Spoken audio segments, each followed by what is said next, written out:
32살에 처음으로 임신하고 알게 된 사실 10가지를 알려드리도록 하겠습니다. 양치덧이 뭐야 웃기다 했는데 제가 양치덧이에요. 몸에서 열이 갑자기 오르는 증상, 허리랑 골반의 통증, 그리고 이제 자다가 갑자기 깨기도 하고 전체 임신에서 26%가 초기 유산을 경험한다라고 나와 있더라고요. 근데 그 포인트를 100만 원을 넣어줘요. 산정검사 받으러 왔다라고 하면은 무료로 받을 수 있거든요, 당일에. 다른 건 몰라도 엽산은 꼭 미리 드시는 걸 추천드립니다. 안녕 비탐찌들, 뷰드름 유튜버 인씨입니다. 여러분, 오늘은 32살에 처음으로 임신하고 알게 된 사실 10가지를 알려드리도록 하겠습니다. 제가 이걸 왜 찍냐면 제 주변에서 이런 얘기를 들어본 적이 없어요. 제가 경험을 해보니까 에? 이거 왜 아무도 나한테 말 안 해줬어? 하는 그런 놀라운 것들이 있어가지고 우리 비탐찌들은 이런 부분을 알고 준비하거나 혹은 출산을 준비하면 좋을 것 같다는 생각이 들어가지고 삘 받아서 영상을 찍게 되었습니다. 그러면 구독 눌러주시고 가보도록 할게요. 먼저 첫 번째, 극초기에도 증상이 정말 많다. 제가 가장 놀랬던 부분이고 제 지인들도 아니 그렇게 콩할 만한 아기로 인해서 그런 영향을 받는 거냐 하고 신기해하더라고요. 제가 임신한 걸 완전 극초기에 발견한 편인데 그 당시에 그 피검사 했을 때 수치가 몇이었냐면 47인가 37인가 그랬거든요. 이거는 사실 임신을 안 한 상태랑 비교해도 그렇게 큰 차이가 안 날 정도의 수치인데 제가 어떻게 알게 됐냐면 증상 때문에 알게 됐어요. 한 2주 정도밖에 안 된 시점인데도 불구하고 배를 쿡쿡 찌르는 듯한 현상, 그리고 이제 그 분비물 양이 유독 많아지는 거, 그리고 저는 이상하게 이렇게 손끝을 콕콕 찌르는 듯한 부분적인 통증들이 조금 돌아가면서 있었어요. 그래서 이건 좀 이상하다 해가지고 테스트기를 했는데 진짜 다른 사람 눈에는 안 보일 정도로 희미하게 두 줄로 보이더라고요. 그 정도로 한 달이 안 됐는데도 불구하고 많은 증상들을 느낄 수 있다. 조금씩 시간이 지나면서는 이제 몸에서 열이 갑자기 오르는 증상, 땀이 많아지고요. 그 다음에 허리랑 골반의 통증, 그리고 이제 자다가 갑자기 깨기도 하고 가진통이라 그래서 생리통 같은 그런 통증들이 정기적으로 오거든요. 근데 이거를 제가 다 초기에 느꼈다는 거. 물론 사람마다 증상이 다 다르고 시간이 지나면서 호전이 되기도 하고 그러는데 만약에 이거를 고려를 하지 않는다고 하면은 출퇴근을 하거나 혹은 어떤 중요한 약속이 있거나 할 때 좀 많이 힘들겠다라는 생각이 들었어요. 저도 결혼식장을 갔는데 제가 웬만하면 2부 끝날 때까지 다 자리를 지키고 오는 편이거든요. 근데 극도로 피곤하고 허리 통증 때문에 중간에 온 적이 있거든요. 그래서 혹여나 준비하시는 분들은 진짜 한 달도 안 된 극초기에도 다양한 증상들을 느낄 수 있으니까 일정에 조금 참고를 해가지고 준비하시는 거 추천드려요. 그리고 두 번째, 임신 기간이 9개월이다? 제가 가장 이해가 안 갔던 부분인데요. 분명 내 계산이 맞다면 제가 임신했다는 거를 발견한 당시는 2주차가 맞아요. 근데 자꾸 4주차라고 하시는 거예요. 그래서 막 이제 계속 찾아보고 확인하고 해보니까 이게 어떻게 되는 거냐면 기준일이 내 마지막 생리일자가 기준일이 돼요. 저도 아직까지도 이해가 잘 안 되거든요. 이게 여자 몸에서 배란이 되는 순간부터 이미 요거를 카운팅을 시작한다고 하더라고요. 그러니까 여기에서부터 이미 주수가 측정이 되는 거예요. 물론 이제 태아가 점점 커가면서 그런 주수에 맞게 잘 자라는지 이런 거를 체크하면서 약간씩 변하기는 하는데 전체적인 임신 기간을 따져보면 10개월이 아니라 9개월이더라고요. 그래서 저도 9개월 뒤에 출산 예정일을 받았어요. 9월 1일이 예정일이거든요. 심지어 얼마 안 남았어. 그래서 요거는 특히 그런 연간 계획 중요하게 생각하시는 분들 매우 큰 일이잖아요. 그래서 저도 지금 걱정되는 게 원래대로라고 하면 제가 축가를 불러야 되는데 출산 예정일이 9월 1일이라 지금 큰일이에요. 어떻게든 그 친구 결혼식은 가고 싶거든요. 세 번째, 생각보다 임신 확률이 낮다. 이거 계획해서 준비하신 분들은 완전 공감하실 텐데 제가 가장 놀랐던 게 뭐냐면 우리가 그 생리 주간이 있고 배란기 주간이 따로 있잖아요. 근데 이제 그 배란기 주간의 임신 확률이 높은 건데 또 그 주 안에서도 맨 처음인가 맨 마지막인가 그때가 임신 확률이 가장 높거든요. 근데 문제는 가장 높은데도 30%인가? 그거밖에 안 돼요. 한 달에 며칠 안 되는 날짜인데 확률도 30%대 이래버리니까 생각보다 임신이 된다는 게 참 낮은 확률이었구나 라는 게 새삼 느껴지더라고요. 그러면서 또 드는 생각은 나는 어떻게 태어났는가? 뒤에서도 말씀드릴 건데 초기 유산율이 되게 높거든요. 그래서 저는 좀 운이 좋게 계획한 달에 바로 생긴 케이스이긴 한데 혹시 나는 꼭 정해놓은 기한이 있다라고 하신다고 하면은 생각보다 널널하게 기한을 잡아야 될 것 같아요. 최소 3달이나 뭐 5달 이런 식으로 좀 넉넉하게 잡아놔야 마음이 조급해지지 않을 것 같다라는 생각이 들었습니다. 그래서 저는 또 신기했던 게 허니문 베이비 갖는 분들 있잖아요. 엄청난 확률을 뚫고 가지신 분들이야, 진짜. 그냥 주변에서 듣는 그런 얘기들이었는데 생각보다 그게 쉬운 일이 아니었다 라는 거를 새삼 느꼈습니다. 그리고 네 번째, 초기 유산율이 생각보다 높다. 그 배란일 확률보다 저는 사실 초기 유산율 확률 보고 깜짝 놀랐거든요. 이게 작년 8월에 쓰여진 기사인데 전체 임신에서 26%가 초기 유산을 경험한다라고 나와 있더라고요. 그래서 4명 중에 1명은 유산 및 사산을 경험한다라고 나와 있는데 이게 생각보다 꽤 높은 수치잖아요. 그리고 저 같은 경우는 임신을 또 빨리 발견한 케이스다 보니까 마음을 편안하게 먹어야 되는 걸 알면서도 걱정이 계속돼요. 특히 그 유산되는 케이스 중에서 언제 가장 유산율이 높냐라고 따졌을 때 12주 안에 유산되는 확률이 몇 %였지? 정말 압도적으로 높아요. 그래서 우리가 흔히 말하는 안정기가 16주 차부터잖아요. 그때부터는 비교적 유산 확률이 급격하게 떨어지기 때문에 다들 여행을 가거나 혹은 좀 편안하게 시간을 보낸다고 하더라고요. 아무튼 제가 살면서 회사 선배들이 유산했던 경험도 정말 많이 들었고 제 주변, 제 가족들도 유산한 경험이 있는데도 이게 뭔가 내 이야기로서는 한 번도 생각을 해본 적이 없는 것 같아요. 근데 제가 막상 임신을 해보니까 진짜 증상이 많아도 걱정되고 증상이 없어져도 걱정되고 모든 것들이 다 걱정이 돼요. 혹시 아기가 잘못된 건 아닌지. 물론 걱정해서 좋을 건 하나도 없다는 건 알긴 하는데 워낙 초기 유산율이 높다고 하니까 진짜 걱정이 안 될 수가 없더라고요. 제가 마음 같아서는 막 병원 가서 확인도 하고 싶고 그랬는데 그래도 제가 꾹 참고 버텼던 거는 하혈한 경험은 아직 없거든요. 근데 사실 유산 종류도 워낙 다양해서 하혈하지 않아도 이런 신체 증상이 그대로여도 아이의 심장이 갑자기 멎는 경우도 있고 그래가지고 안심할 수 있는 건 아니긴 하지만 어찌됐건 가장 큰 시그널이 배가 쥐어짜듯이 아픈 그 고통? 그 다음에 이제 피가 비치는 거, 하혈하는 거 이거라고 하더라고요. 그래서 사실은 지금도 계속 긴장의 연속이긴 한데 아기가 건강하게 자라길 그냥 기도하고 있어요. 그리고 여러분 제가 찾아보니까 그건 있어요. 보통 초기에 유산이 되는 경우에는 염색체 이상을 가지고 있는 아이일 확률이 높다고 해요. 그래서 이제 산모가 많이 자책을 하고 그런 경우가 많은데 산모가 어떤 행동을 해서 어떤 음식을 잘못 먹어서라기보다는 염색체 이상이 있는 아이가 수정됐을 가능성이 높다고 하더라고요. 근데 몰랐는데 이제 아이가 유산이 돼가지고 그 소파수를 하게 되잖아요. 그게 자궁을 한번 청소해 주는 거예요. 어떻게 보면은 좀 그런 몸속에 남아있는 애기랑 애기집 관련된 그런 것들이 있잖아요. 그것들을 깨끗하게 긁어서 정리를 해가지고 그 다음 아기가 잘 생길 수 있도록 도와주는 그런 시술 같은 건데 그게 필요하대요. 만약에 자연 배출된 경우에는 소파술을 안 해도 되긴 하는데 아무튼 대부분은 남아있는 것들이 있기 때문에 소파술 그 시술 날짜를 잡고 정리하는 과정을 거친다고 하더라고요. 그래서 그 정리한 거에서 뭔가 염색체 채취를 해가지고 아이의 염색체에 문제가 있어서 정말 아이가 유산된 건지 혹은 그게 아닌 케이스인지 이게 확인이 가능하대요. 그래서 만약에 염색체 이상의 문제가 없다라고 하면은 진짜 산모가 많이 무리를 했거나 뭔가 큰 사건이 있거나 이런 이유가 될 수도 있어서 그런 거를 확인하기 위해서 염색체 검사를 하시는 분들도 있대요. 저는 사실 소파술이라는 것도 진짜 임신하고 처음 알았어요. 근데 이게 초기에는 소파술로 하는데 나중에 이제 아기 뼈랑 장기랑 다 자란 상태가 되잖아요. 그러면은 그 소파술로도 안 돼서 분만을 해야 된다고 하더라고요. 진짜 제 주변에서 유산에 관련된 얘기는 많이 들었어도 그걸 어떤 방식으로 진행을 하는지에 대해서는 얘기를 한 번도 들은 적이 없어가지고 그래서 제가 생각했을 때 인밍아웃 하는 시기는 진짜 10주 지나고 하는 게 좋은 것 같아요. 저 같은 경우는 증상들이 워낙 많아가지고 일하는 데 있어서 영향을 받다 보니까 알리지 않으면 안 되는 상황이었거든요. 근데 만약에 나는 좀 안전하게 소식을 전하고 싶다라고 하신다고 하면은 7주차쯤에 심장소리 다 듣고 그 다음에 이제 8주차, 9주차 지나고 10주차 정도 돼서 이제 소식을 전하는 게 좋지 않나 라는 그런 생각이 들었습니다. 진짜 이런 거 보면은 태어난 우리들 너무 대단해. 그리고 다음으로는 산부인과 대기 시간이 길다입니다. 예약을 하고 가도 저는 평균적으로 1시간 정도 대기를 했던 것 같아요. 그거를 보면서 처음에 드는 생각, 우리나라 저출산이라며 라는 생각이 먼저 들어요. 일단 산부인과를 가면은 생각보다 그 산모분들이 많이 앉아있거든요. 그래서 좀 놀래요.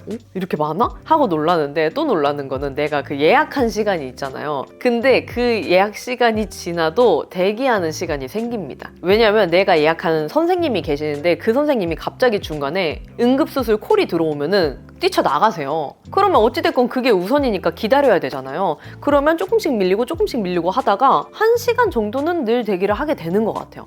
그래서 여기서 꿀팁 여러분. 제가 모든 요일에 다녀봤을 때 가장 사람이 없는 요일, 목요일 오후입니다. 월요일에 가신다 하면은 1시간, 2시간 정도는 잡아야 돼요. 근데 가장 한가했던 게 목요일 오후. 왜냐면 제가 오늘 목요일 오후인데 다녀왔거든요. 아까 4시 반쯤에 다녀왔는데 병원에 한 분 계셨어요. 한 분. 그래서 대기 없이 바로 들어갔거든요. 그래서 나는 조금 시간 단축을 하고 싶다 하는 분들은 월요일은 피하고 목요일 오후 약간 애매한 시간대 있죠. 그럴 때 가시는 거 추천드려요. 그리고 여러분 그게 있습니다. 12주 전에는 평균적으로 2주에 한 번 산부인과를 가요. 그래서 딱 처음 갔을 때 하는 게 뭐냐면 제일 먼저 임신 테스트기 해보셨냐? 라고 물어봐요. 그러면 이제 우리는 대답을 하겠죠. 이제 뭐 흐리게 나왔다 혹은 진하게 나왔다 라고 이제 대답을 하는데 내가 원하는 뭔가 확실한 그 결과를 얻고 싶다라고 하신다면은 임신 테스트기가 2줄이 진하게 나왔을 때 가야 돼요. 왜냐면 그 정도로 진하게 나와야지 피 검사를 해도 그 임산부에 맞는 수치가 나오고 뭔가 그 다음으로 이렇게 넘어가거든요. 근데 만약에 임태기가 흐릿하게 나왔는데 간다 라고 하면은 임산부 수치도 낮게 나오고 뭔가 병원에서 임신 축하드려요 이런 반응을 안 주세요. 왜냐하면 초기에는 어떤 일이 일어날지 모르다 보니까 좀 조심스러워 하신 것 같더라고요. 그래서 일단은 임태기가 2줄로 진하게 나왔을 때 이제 병원을 가면 되고, 가서 이제 임태기 2줄 나왔다라고 하면은 이제 피 검사 한 다음에 제가 기억했을 때 바로 초음파를 했던 걸로 기억을 해요. 그래서 정상적으로 임신이 된 게 맞다면 아기 집이 먼저 보입니다. 그 안에 아기는 없어요. 아기 집만 보여. 그래서 뭔가 임신이 된 건 맞지만 산모 수첩까지 주시진 않거든요. 그러니까 임신이 된 건 맞는데 아직 아기가 보이고 난황이 보이고 이런 시기가 아니다 보니까 그냥 이제 그 임신의 과정에 들어온 건 맞다 이런 느낌으로 그 과정이 차츰차츰 시작이 됩니다. 그래서 여러분 여기서 알아두셔야 될 꿀팁, 저는 첫 초음파가 바로 질 초음파인지 몰랐어요. 그래서 그때 병원 갔을 때도 대기가 워낙 길길래 시간이 되시는 분이 남자쌤밖에 없다고 하시는 거예요. 그래가지고 괜찮다, 뭐 초음파 보는 건데 괜찮아요 라고 했는데 12주 전에는 다 질 초음파로 봐요. 그래서 거기서도 계속 괜찮냐고 물어봐 주신 거예요. 첫 진료 볼 때 무조건 질 초음파니까 염두에서 예약하셔라. 그리고 한 11주, 12주부터는 이제 배로 초음파를 보기 시작하거든요. 저도 오늘 처음으로 배 초음파를 보고 왔는데 되게 신기해요. 배에 대자마자 이렇게 아기가 바로 보이더라고요. 아무튼 그 전엔 다 질 초음파다. 근데 생각보다 그렇게 아프진 않아요. 그냥 약간 불편하다 정도지 아픈 정도는 아니어가지고 크게 걱정은 안 하셔도 됩니다. 그리고 여기서부터는 이제 정보들 위주로 알려드리려고 하는데요. 먼저 산정검사는 무료예요, 여러분. 각 동네에 보건소가 있잖아요. 거기에 예약 없이 그냥 방문해서 산정검사 받으러 왔다라고 하면은 무료로 받을 수 있거든요, 당일에. 근데 이거를 산부인과에서 하면은 제가 알기로 20만 원 정도 든다고 하더라고요. 근데 실제로 제 지인 중에서도 보건소에서 무료인지 모르고 병원에서 했다가 20만 원을 이제 지불한 적이 있다고 얘기를 들었거든요. 그래서 혹시나 여러분들도 모르셨다라고 하면은 동네 보건소에서 무료로 받을 수 있으니까 임신하기 전에 가도 상관없고 후에 가도 괜찮아요. 저 같은 경우는 임신하기 전에 먼저 받았는데 이게 임신하기까지 몇 개월이 걸리다 보니까 산부인과에서 이제 다시 한번 산정검사 결과를 받아오셔야 된다라고 얘기를 하시더라고요. 그래서 임신을 하고 한 번 더 산정검사를 받았어요. 그래서 2번 다 이제 무료로 받았던 기억이 있어서 꼭꼭 잊지 말고 보건소 가서 챙기시는 거 추천드려요. 그리고 다음으로는 산후조리원 얼리버드 할인이 있다. 애초에 이런 게 있는지도 몰랐는데 얼핏 듣긴 했어요. 산후조리원 예약이 빡세다. 만약에 내가 원하는 산후조리원이 있다고 하면은 무조건 빨리 예약을 해야 된다라고 하더라고요. 그래서 아니 그 정도로 빡세? 하고 제가 저번 주에 전화를 했는데, 제가 저번 주에 10주였거든요. 10주 때 전화를 했는데 저랑 같은 출산 예정일을 받으신 분들 있잖아요. 그분들이 이미 예약을 다 해가지고 자리가 없는 거예요. 그러니까 10주 되기 전에 다 미리 찜공을 해놓으셨더라고요. 근데 제가 확인해 본 결과 12주 전에 이제 예약을 하면은 얼리버드 할인이 있는데 그게 한 몇십만 원 정도 됐었던 것 같아요. 물론 그 산후조리원 가격마다 좀 다르겠지만, 근데 이것도 내가 어차피 예약할 거라고 하면은 미리 해서 할인받는 게 이득이잖아요. 그래서 혹시 모르셨던 분들은 이런 문화도 있으니까 미리 예약하시는 게 좋을 것 같다. 그리고 무엇보다 예약이 상당히 빡세기 때문에 할인을 떠나서 내가 원하는 산후조리원이 있다고 하면은 그냥 최대한 빨리 예약을 하시는 게 좋을 것 같아요. 그리고 그게 또 상관이 없는 게 뭐냐면 대부분의 산후조리원들이 그 3개월 전에만 연락을 하면 100% 환불이 된다고 들었거든요. 제가 통화를 해봤던 곳도 그렇다고 들어가지고 대부분 먼저 예약금을 걸어놓고 그 다음에 혹시나 어떤 이슈나 문제가 생기거나 이사를 가거나 이런 것들이 발생을 하면은 3개월 전에 취소해서 환불을 받는다고 하더라고요. 그래서 다들 부담 없이 예약을 미리 걸어놓는 것 같아요.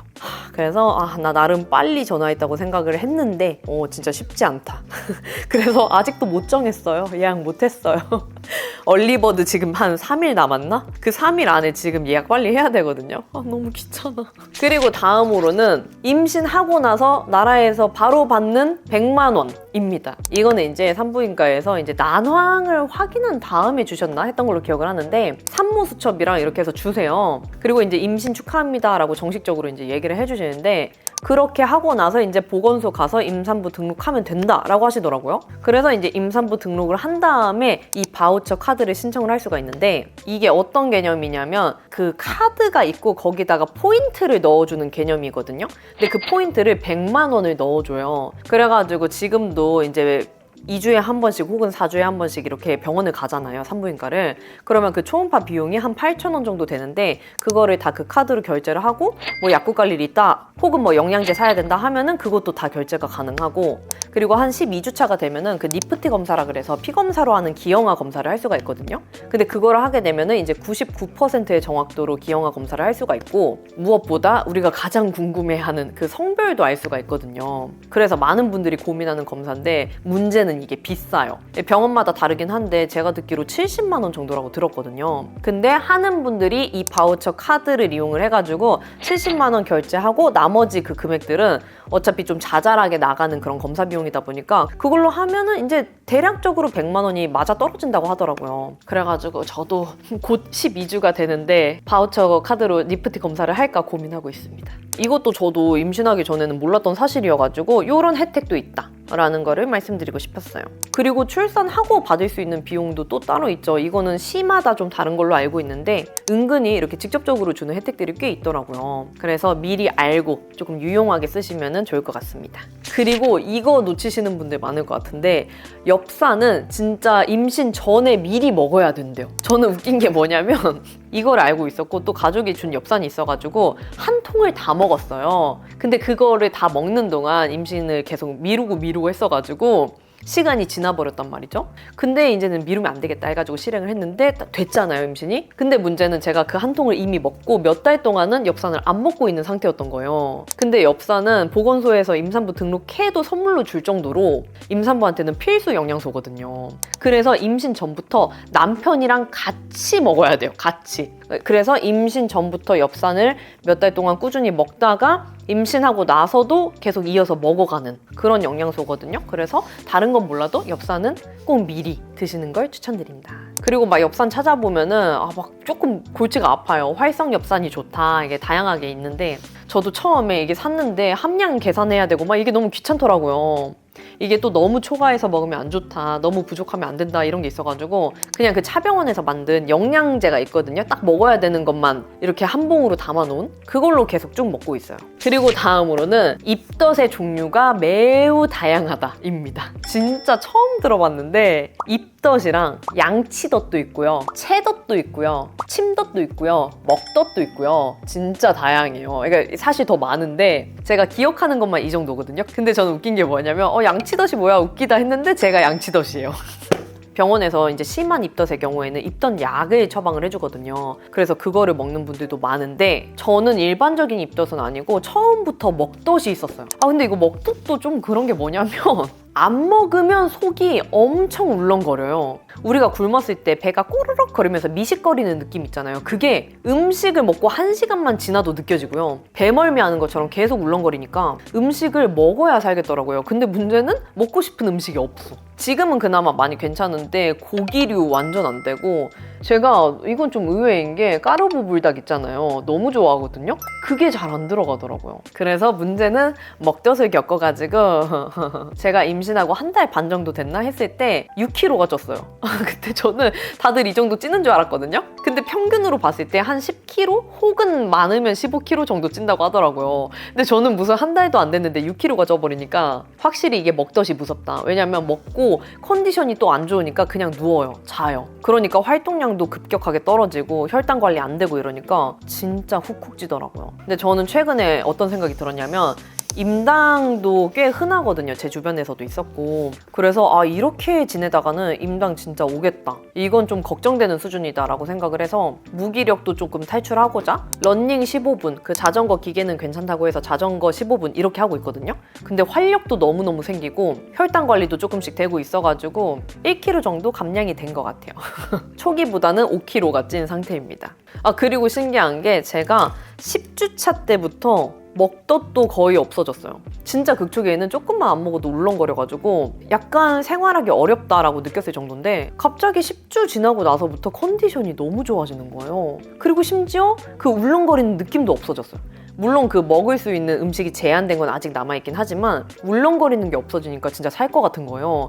근데 문제는 증상이 없어지니까 또 불안해. 왜냐면 이게 유산이 되는 경우에는 심했던 입덧이 갑자기 없어지기도 한다고 하더라고요. 그래가지고 제가 오늘 병원을 갔다 온 거거든요. 근데 다행히 그냥 감사하게도 심했던 먹덧이 완화가 된 거다. 아이는 건강하게 있다라는 얘기를 듣고 왔습니다. 그래서 우리가 막연하게 입덧이라고는 많이 알고 있었지만 그 강도가 어떠한지 그리고 그 종류가 뭐가 있는지에 대해서는 모르시는 분들도 많을 것 같아가지고 저처럼 한번 종류를 설명드려봤어요. 제가 32살에 처음으로 임신하고 알게 된 사실 10가지를 다 말씀을 드렸습니다. 그리고 제가 평소에 얘기를 많이 해서 오늘 영상에서는 굳이 말을 안 했는데 마지막 한 가지를 덧붙이자면 내가 상상했던 것보다 훨씬 더 임신하고 행복감을 많이 느꼈어요. 저는 두려움이 컸던 사람이라서 그런지 몰라도 완전 그 반대거든요. 제 주변에 진짜 이 정도로 좋은데 왜 미리 말을 안 해줬냐라고 막 했을 정도로 정말 내 몸속에서 아이가 자란다는 그 기쁨은 표현이 좀 어려운 것 같아요. 혹시 저처럼 진짜 두려움이 많으셨던 분들은 이런 면도 있다라는 거를 알아주시면 좋을 것 같아요. 그러면은 오늘 영상이 좋으셨다면 구독과 좋아요, 알림 설정 눌러주시고 댓글 달아주시면 확인이 바로 되는 댓글들은 답변 달아드리도록 할게요. 그러면 우리는 다음에 더 유용한 영상으로 만나요. 안녕!